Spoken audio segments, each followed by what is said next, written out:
What if I told you that every time your dog pulls on the leash, you're accidentally training them to pull even harder? Picture this: you're heading out for a peaceful walk with your dog. The sun is shining, birds are chirping, and then your dog lunges forward, choking themselves on the collar while dragging you down the sidewalk. You've tried everything, yanking back, saying heel, maybe even using one of those fancy harnesses. But nothing seems to work. The truth is, most owners are making the same fundamental mistake without even realizing it. They're fighting against their dog's natural instincts instead of working with them. And that's why the pulling never stops. But what if you could transform those stressful tug-of-war sessions into calm, enjoyable walks where your dog naturally stays by your side? The secret isn't about strength or dominance, it's about understanding one simple principle that changes everything. Let's start by looking at what's really happening when your dog pulls. When your dog strains against the leash, they're not being stubborn or disobedient, they're following a deep-rooted instinct called opposition reflex. It's the same reflex that makes a horse lean into pressure or a human push back when someone pushes them. The harder you pull, the harder they pull. Every time you engage in that tugging match, you're actually reinforcing the very behavior you're trying to stop. But there's another layer to this. Dogs pull because it works. From their perspective, pulling gets them where they want to go faster. The squirrel up ahead, that interesting smell by the tree, the other dog across the street, all these distractions become destinations, and pulling becomes the express train. What we need to do is make pulling completely ineffective while making walking calmly incredibly rewarding. Here's how to break the cycle.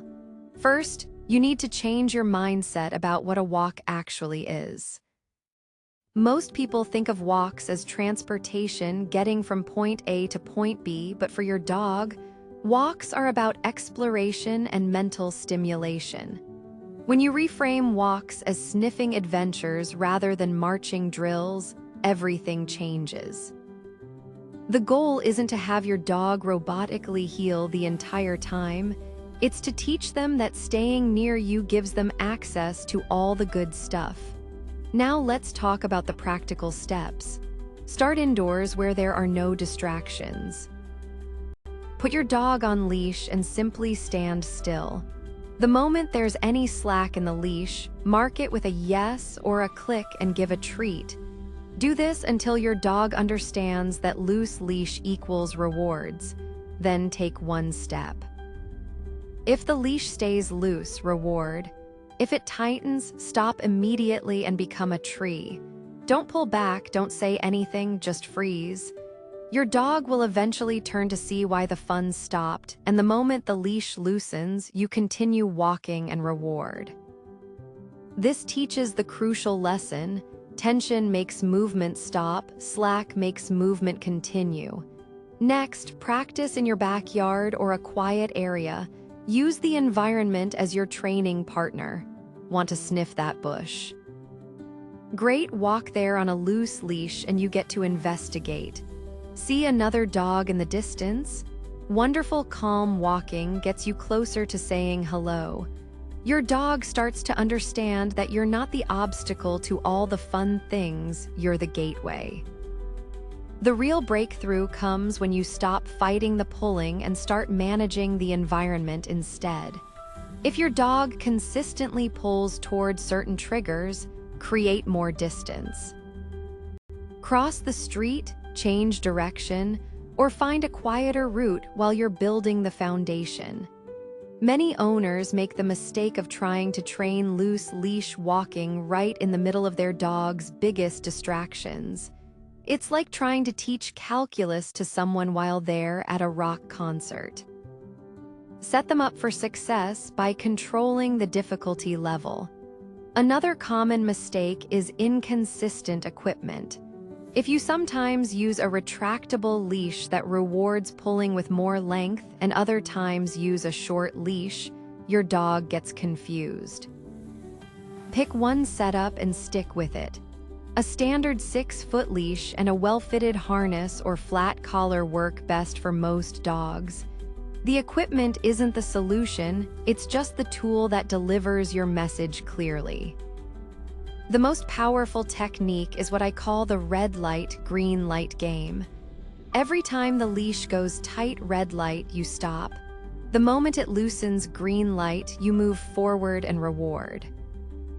Your dog quickly learns that pulling makes the walk stop, while staying near you makes the adventure continue. This isn't about punishment, it's about clear communication.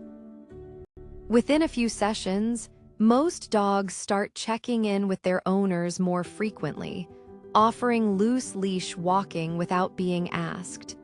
They begin to see you as their partner in exploration rather than their anchor.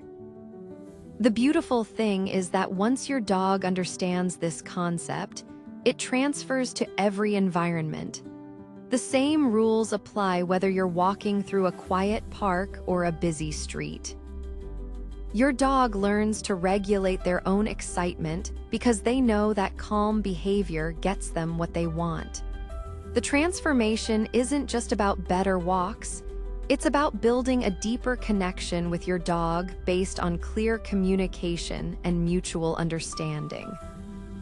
Those frustrating tug-of-war sessions become opportunities for teamwork. The frantic pulling turns into occasional checks where your dog looks back to make sure you're still together. The stressed-out dog panting and straining becomes a relaxed companion enjoying the world at your pace. What's your biggest challenge with loose leash walking? Share your experience in the comments below, and I might feature your question in an upcoming training video.